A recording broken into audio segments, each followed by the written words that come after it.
العالمین په بندګانو باندې خپل نور انعامات بیانوي. مخکې دا مسله شروع وه چې الله پاک امر وکړي انسانانو ته چې یا ایها الناس اعبدوا ربکم، چې انسانانو تاسې د خپل رب عبادت وکړئ. بیا د دې خبرې دپاره دلایل ذکر کړل، عقلي دلایل، چې ځکه د الله عبادت وکړئ چې الله پاک دا کارونه کړي دي چې تاسې پیدا کړي یاست او مخکیني خلک یې پیدا کړي دي. نور دلایل هم بیان کړل. بیا وروسته دا وفرمایل چې الله پاک پر تاسې دا انعام کړی دی چې تاسې ته یې ژوند درکړی دی.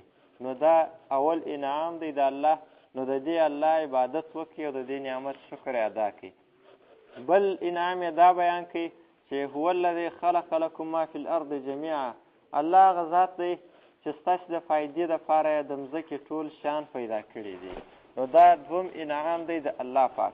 اوس په دې آیاتو کې الله پاک دریم انعام بیانوي د الله پر انسانانو. هغه دا دی چې حضرت آدم علیه السلام ته فضیلت ورکړی دی او الله پاک هغه خپل خلیفه ګرځولی دی. نو دا دریم انعام د الله دی. نو د مخکې سره تعلق ښکاره سو، نو د دې نعمت شکر ادا کړي او د الله عبادت وکړي. وإذ قال ربک للملائکه، په دې آیاتو کې الله پاک دا واقعه بیانوي چې کله الله پاک اراده وکړله چې حضرت آدم علیه السلام پیدا کړي. د حضرت آدم علیه السلام تر پیدایش مخکې په دنیا کې پیریان آباد وه، خو لیکن په هغو کې شر او بغاوت ډېر و، ډېرې نافرمانۍ یې د الله کولې. بیا الله پاک ملایکې راواستولې او هغه پیریان یې بعضې مړه کړل د ملایکو په ذریعه او نور یې پسې واخیستل ځنګلونو او غرونو ته او بیابانونو ته. تر دې وروسته الله پاک اراده وکړله چې حضرت آدم علیه السلام پیدا کړي. نو الله پاک ملایکو ته دا خبر ورکړي چې زه دا اراده لرم چې په مځکه کې خلیفه پیدا کړم. الله پاک خو دې ته ضرورت نه لري چې د ملایکو رایه معلومه کړي یا مشوره ورسره وکړي. مشورې ته الله ضرورت نه لري، خو دلته چې دا پوښتنه د ملایکو څخه کړې ده، په دې کې یو حکمت دا دی چې بندګانو ته الله تعلیم ورکوي چې تاسې یو کار کوئ نو د یو بل سره مشوره کوئ، یو د بل مشوره یو کار کې سره اخلئ. یو مقصد پکښې دا دی په دې مشوره کې. ملایکو دا پوښتنه ځینې وکړله چې یا الله ته داسې څوک ولې پیدا کوې چې هغه به وینه تویوي او په مځکه کې به فساد کوي. دا د ملایکو د طرفه د الله پاک په دې کار باندې اعتراض نه دی، بلکې د حکمت پوښتنه کوي چې په دې کې حکمت څه دی چې ته بل مخلوق پیدا کوې چې هغه به نافرماني کوي ستا او هغه به تا ناراضه کوي. نو چې تا ناراضه کوي داسې مخلوق ولې پیدا کوې او ستا عبادت خو موږ کوو، ستا نافرماني نه کوو، ګناوې نه کوو، نو دغه خلافت دپاره بس موږ کافي. او بعضې روایتو کې راغلی دی چې د آدم علیه السلام تر پیدایش مخکې ملایکو دا خبر هم کړې وه چې لن یخلق الله افضل منا ولا اعلم منا، چې الله پاک به تر موږ بهتر مخلوق هېڅکله پیدا نه کړي او تر موږ عالمان به الله پاک پیدا نه کړي. دا خبر هم ملایکو کړې وه. نو الله پاک ورته وفرمیل چې زه په هغه څه پوهېږم چې تاسې نه ورباندې پوهېږئ. یعنې زما حکمت په دې کې دی چې داسې څوک پیدا کړم چې هغه ګناه هم کوي، دا د خلافت لپاره اصلي مناسب دی. او بیا الله پاک دا وکړل چې حضرت آدم علیه السلام ته د دنیا د شیانو نومان ور وښول او د دنیا د شیانو فایدې ور وښولې چې د دې شي څه نوم دی او څه فایده یې ده. او بیا ملایکو ته وویل چې تاسې وایاست چې موږ د خلافت لپاره کافي یو، که چیرې تاسې په دې خبره کې صحیح یاست نو د دې نومانو شیانو فایدې راوښایاست. ملایکې عاجزه سولې وویل چې الله زموږ سره خو هغه علم دی چې تا راکړی دا موږ ته نه معلومېږي. نو الله پاک آدم علیه السلام ته وفرمیل چې ته د دې نومانو فایدې، د دې شیانو نومان او فایدې ملایکو ته بیان کړه. آدم علیه السلام چې بیان کړلې نو معلومه سوله چې آدم علیه السلام بهتر دی ځکه علم لري او ملایکې علم نه لري. نو الله پاک وفرمیل ملایکو ته چې ما تاسو ته مخکې هم ویلي وو چې زه په غیبو د مځکې او د اسمانو په ټولو خبر یم. هغه دا خبره ده چې آدم علیه السلام هغه د خلافت لپاره ډېر مناسب دی تر تاسې. وإذ قال ربک، کله چې ویل رب ستا. دلته چې دا واقعه راوړي یو خو خبره بیان سوه چې چې دا یو انعام دی د الله د طرف پر بندګانو د اعبدو دپاره یو دلیل او وجه هم ده. او بل مقصد په دې واقعه کې قرآن کریم کې واقعه په دې طریقه نه ذکر کوي چې هسې یو قصه بیانوي، بلکې جلا مقصد یې فرض کوي. دلته مقصد یو دام دی چې په غیبو صرف الله پوهېږي، ملایکې په غیبو نه پوهېږي. وإذ قال ربک، کله چې ویل ستا رب للملائکة و ملایکو ته. د دې آیات د مخکې آیات سره ربط او مناسبت دا دی. په مخکې آیات کې وفرمایل هو الذي خلق لکم ما فی الارض جمیعا، چې د دنیا ټول شان د انسانانو د فایدې دپاره دی. نو اوس مناسبت دا دی چې دا فایدې به کله معلومیږي، فایدې به څنګه خلک اخلي. نو د فایدو د اخیستلو دپاره د انسان په دنیا کې آبادېدل ضروري دی، چې انسان په مځکه کې خلیفه سي، په مځکه کې آباد سي، دا ضروري ده. نو بیا فایدې ځینې اخلي. او بل د فایدو دپاره د دې شیانو د نومانو او د فایدو پېژندل ضروري دی. نو بیا به څوک د دې شیانو څخه فایدې اخلي. دا یو مناسبت دی.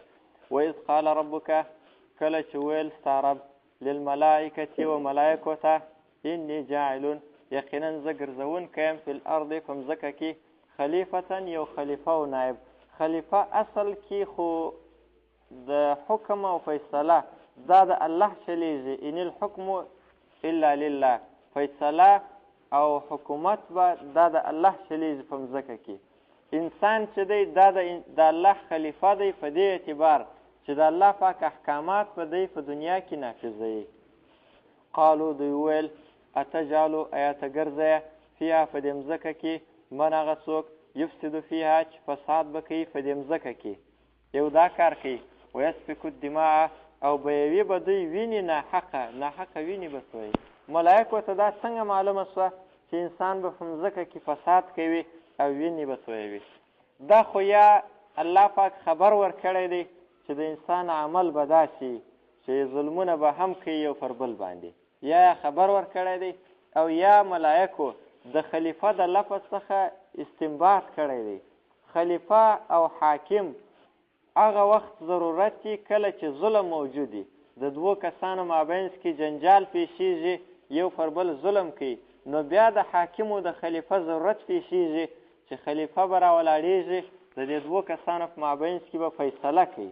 نو د خلیفه د لفظ ته دوی دا معلومه کړه چې په انسانانو کې به فساد کول او ظلم کول موجود دي. ویسفکو الدماء، او بیوي به وینې ناحقه. ونحن نسبحو، او په داسې حال کې چې موږ تسبیح وایو بحمدک، سره د صفت ویلو ستا، حمد او تسبیح، سبحان الله، الحمدلله، دا ټوله وایي. ونقدسو، او پاکي بیانوو لکه ستا دپاره. تسبیح دا دی چې د الله څخه هغه صفات نفي سي کوم چې د کمزوري او د عیب صفات دي. او تقدیس مراد دا دی چې د الله پاک د عظمت عقیده، د لویوالي عقیده وساتل سي، او ورسره دا وسي چې د الله نافرماني هم ونسي. نو دوی دا ویل چې موږ ستا نافرماني هم نه کوو، ستا عظمت ساتو. قال ویل الله پاک انی زه چې یم اعلم، ښه خبر یم، ما لا تعلمون، په هغه څه چې تاسې نه پوهېږئ. دغه د انسان د ګناه چې انسانان بعضې نافرماني کوي، نو په دې کې دا حکمت پروت دی چې د خلافت لپاره انسان مناسب دی. وعلمه، او وروښول الله پاک آدم او آدم علیه السلام ته الاسماء، نومونه، کلها ټوله نومونه، هغه نومان چې ضرورت و ته د دنیا د شیانو نومان، کلها ټوله. ثم عرضهم، بیا پیش کړل الله پاک دغه نومونه علی الملائکة، پر ملایکو باندې. فقال ویل الله پاک انبئوني، ما ته خبر راکئ باسماء هؤلاء، په نومانو سره د دغو شیانو د دې نومان راوښایاست سره د فایدو. ان کنتم صادقین، که چیرې یاست تاسې رښتینې. صادق کله کله د خطا مقابل راځي، کله د کذب. دلته صادق که چیرې تاسې رښتینې یاست او غلط نه یاست، کاذب خو دلته نشي جوړېدلی، نو صادق مقابل د خطا دی. که چیرې یاست تاسې رښتینې چې رښتیا تاسې د خلافت لپاره مناسب یاست او د انسان ضرورت نشته، نو اوس دا نومان راوښایاست. قالو، د ملایکو ویل سبحانک، پاکي د تا لره یا الله، لا علم لنا، علم نشته زموږ دپاره، الا ما علمتنا، مګر هغه علم چې تا موږ ته راښولی هغه علم چې تا راښولی دی هغه راسره شته نور نشته انک انت یقینا یا الله ته چې العلیم پوهه په هر څه باندې هر څه تا ته معلوم دی الحکیم حکمتو والا نو ستا په کار کې موږ څه نه وایي په دې کې دوی قانع سول چې آدم علیه السلام خلیفه پیدا که ځکه چې ته په خپلو کارو پوهېږې او ستا حکمتونه دي په هر کار کې او موږ علم نه لرو نو خپله خبره واخیستله ملایکو فقال انبئوني باسماء وعلم آدم الاسماء آدم علیه السلام ته دا نومان الله پاک د الهام او د وحي په طریقه وروښول وعلم آدم الاسماء ته امام ابوالحسن اشعري رحمت الله علیه دا مسله را ایستلې ده چې اصل واضح د لغت الله پاک دی د لغات واضح اصل کې الله پاک دی ځکه اول آدم علیه السلام ته لغات الله ورښولې دي قالوا سبحانك لا علم لنا الا ما علمتنا انك انت العليم الحكيم قال ویل الله پاک یا آدمو چې ملایکې چپ سولې بې جوابه سولې نو الله پاک فرمایل یا آدمو ای آدم علیه السلام انبئهم خبر ورکړه دوی ته د ملایکو ته باسمائهم په نومونو سره د دغو شانو فلما انبأهم هر کله چې خبر ورکړي الله پاک آدم علیه السلام د ملایکو ته باسمائهم په نومونو سره د دغو شانو قال ویل الله پاک علم اقل لكم ایا ما نه ویلي تاسو ته اني اعلم چې یقینا زه پوهېږم دا دی د دې واقعې مقصد غیب السماوات په پټو د اسمانو والارض د مځکې واعلم او زه ښه خبر یم ما تبدون په هغه څه چې تاسې یې ښکاره کوئ وما کنتم تکتمون او په هغه څه چې تاسې یې پټ ساتئ په دې ټولو الله پاک فرمایل چې زه خبر یم تاسې نه یاست خبر په دې کې د علم یو غټ فضیلت معلوم سو چې علم دا تر خاص عبادت بهتر دی په ملایکو کې عبادت و خو آدم علیه السلام بهتري چې الله پاک ثابته کړه هغه یې په دې ثابته کړله چې آدم علیه السلام علم لري نو دا د علم دپاره یو غټ فضیلت او بله مسله دا هم د آدم علیه السلام فضیلت معلومیږي چې ملایکو ته الله پاک ویل انبئوني تاسې ما ته خبر راکړئ د امتحان په طریقه دی او د آدم علیه السلام ته یې داسې ویل انبئهم د ملایکو ته خبر ورکړه نو د آدم علیه السلام مرتبه یې لوړه کړله ځکه چې آدم علیه السلام ته د استاذۍ مرتبه ورکړه چې دوی ته خبر ورکړه او ملایکو ته د امتحان درجه وه چې امتحان الله پاک ورباندې کوی وإذ قلنا للملائکة اسجدوا لآدم فسجدوا الا ابلیس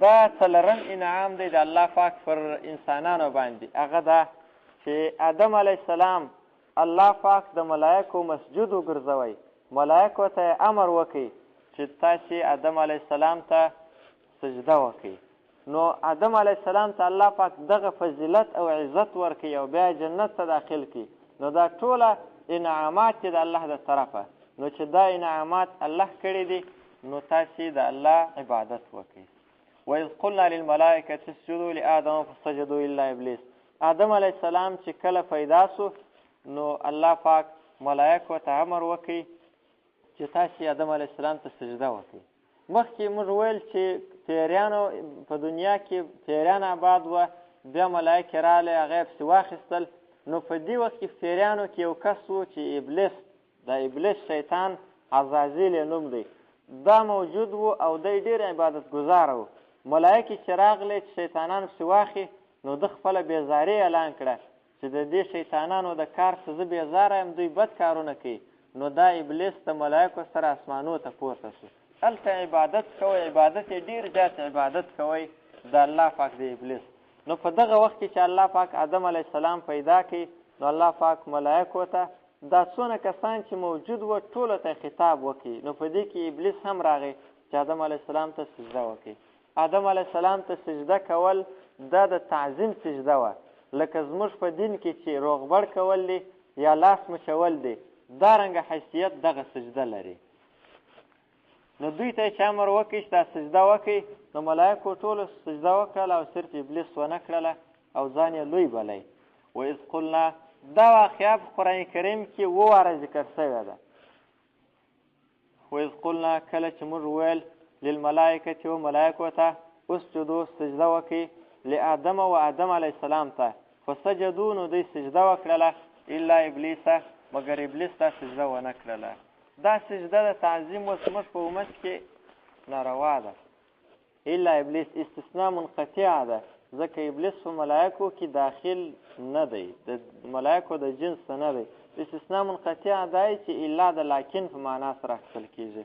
الا ابلیس، لیکن ابلیس سجده ونه کړله، ابا انکار یې وکړي، خبره یې ونه منله د الله، واستکبره لویي یې وکړله، تکبر یې وکړي، وکانه من الکافرین، او دی و په ازل کې په علم کې د الله د کافرانو څخه. الله ته مخکې معلوم و چې دا کافر دی، عبادت یې کړی و، خو لیکن اخره خاتمه یې خرابه سوله. روح المعانی دلته لیکلی دی چې اصل اعتبار هغه ایمان ته دی چې د انسان سره په آخر حالت کې موجود دی.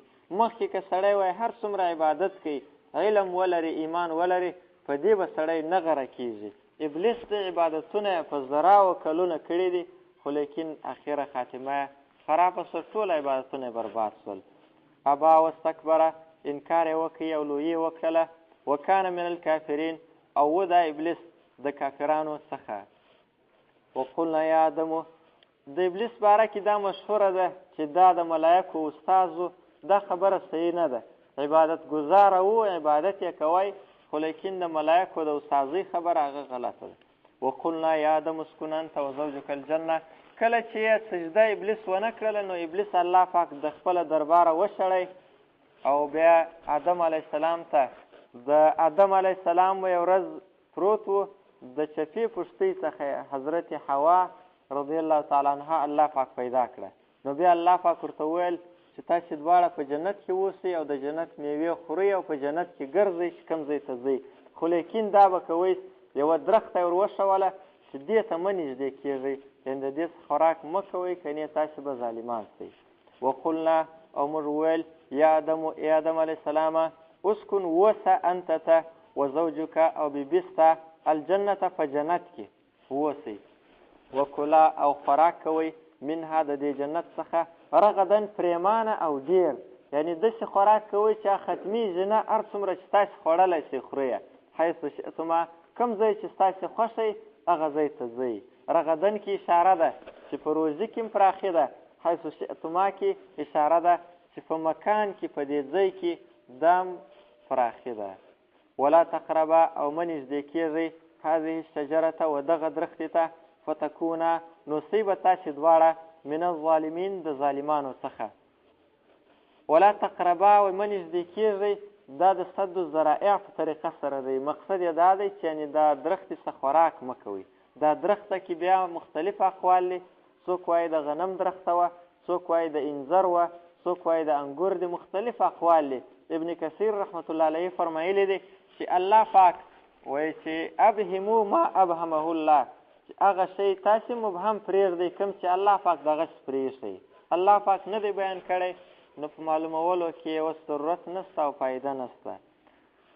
ولا اسکن انت سیوه، دا مسله معلومیږي چې ښځه دا د خاوند تابع ده په سکونت کې، کوم ځای کې چې خاوند اوسي هلته به هم ښځه اوسي، ځکه یې وزوجکه جلا راوړی. داسې ونه ویل چې اسکونه، په دې کې دا اشاره ده چې ښځه د خاوند تابع ده.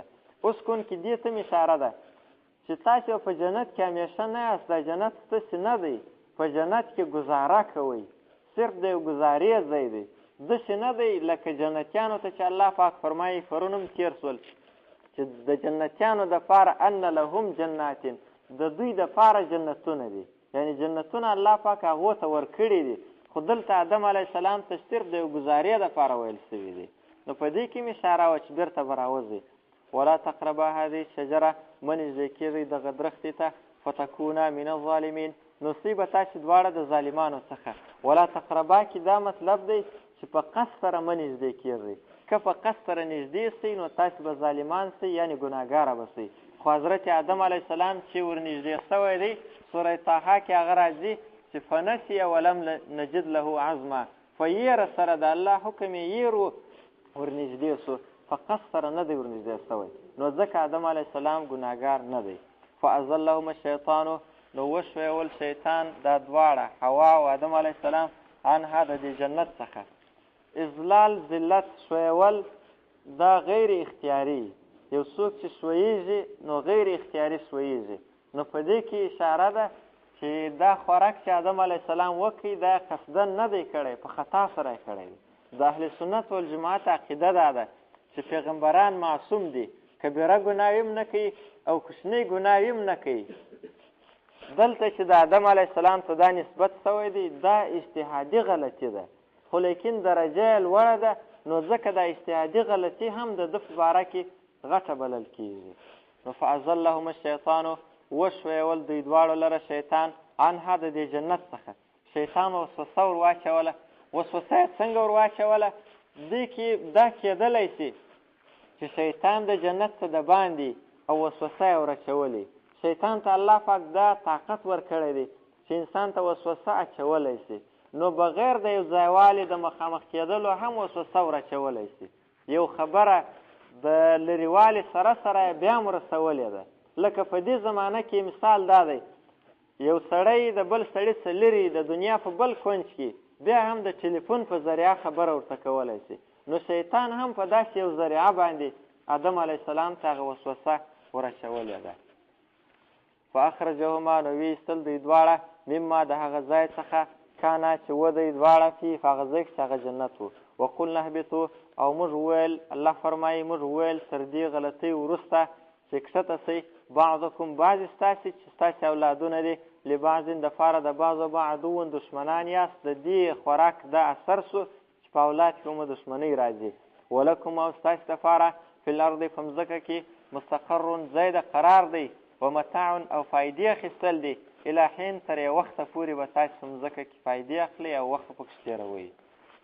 نو آدم علیه السلام ډېر پریشانه سو او د ډېرې پریشانۍ څخه مفسرین فرمایي چې خبرې هم نه سوی کولی، خبرې یې نه کولې او په زړه کې سخته پریشانه و چې وایي څه ووایم داسې نه وي چې داسې خبر راته وویل شي چې هغه د الله د ناراضتیا سبب شي.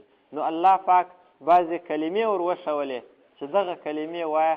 هغه کلمې چې ویلې نو الله پاک یې توبه قبوله کړه. فتلقى آدمو نو زده کړې آدم علیه السلام من ربه د خپل رب څخه کلمات ځینې خبرې. هغه کلمې په سوره اعراف کې 23 نمبر آیت کې الله پاک بیان کړي دي. هغه دا چې ربنا ظلمنا انفسنا وان لم تغفر لنا وترحمنا لنكونن من الخاسرین. 23 نمبر آیت دی سوره الاعراف.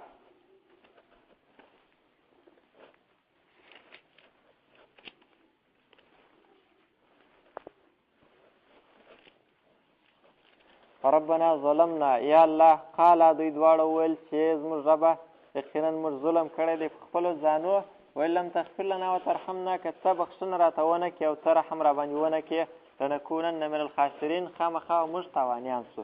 دغه کلمې ور وښولې. ابن عباس فرمایي دا خپله قرآن کریم کې دا د راغلیم دي، نو دغه راجح کول دغه دی. فتلقى آدمو نو زده کړې آدم علیه السلام من ربه د خپل رب د طرفه څخه کلمات بعضې خبرې. فتاب علیه نو توبه قبلېدل وکړل الله پاک پر ده باندې توبه یې ورقبوله کړله. انه یقینا د الله هو التواب و د الله دی توبه قبلونکی الرحیم مهربانه. په دې کې اشاره ده چې صرف الله توبه قبلوي. رد دی پر یهودو نصاراو چې خپلو عالمانو او پادریانو ته به رالل او ورته وبه یې ویل چې موږ دا ګناوې کړي دي.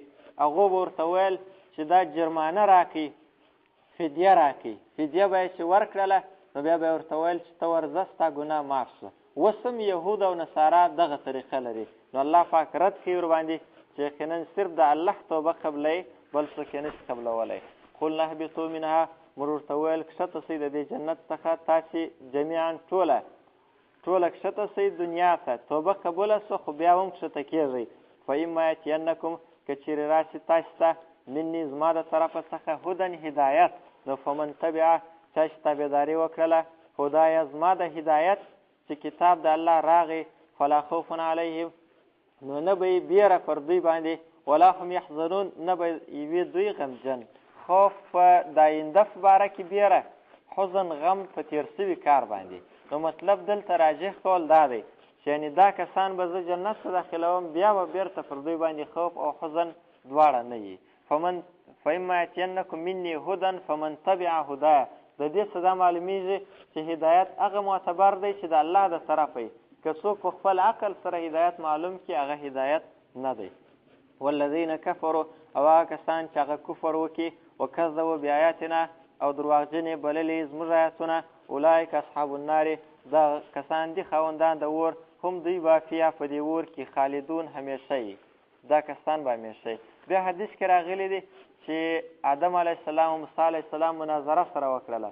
موسی علیه السلام ورته وویل چې تا هغه آدم یې چې الله پاک د خلافت لپاره غوره کړې او ملایکو سجده درته وکړله، جنت ته یې داخل کړې، خو د خپلې غلطۍ د وجې دې ټوله اولاد د جنت ته راویستی.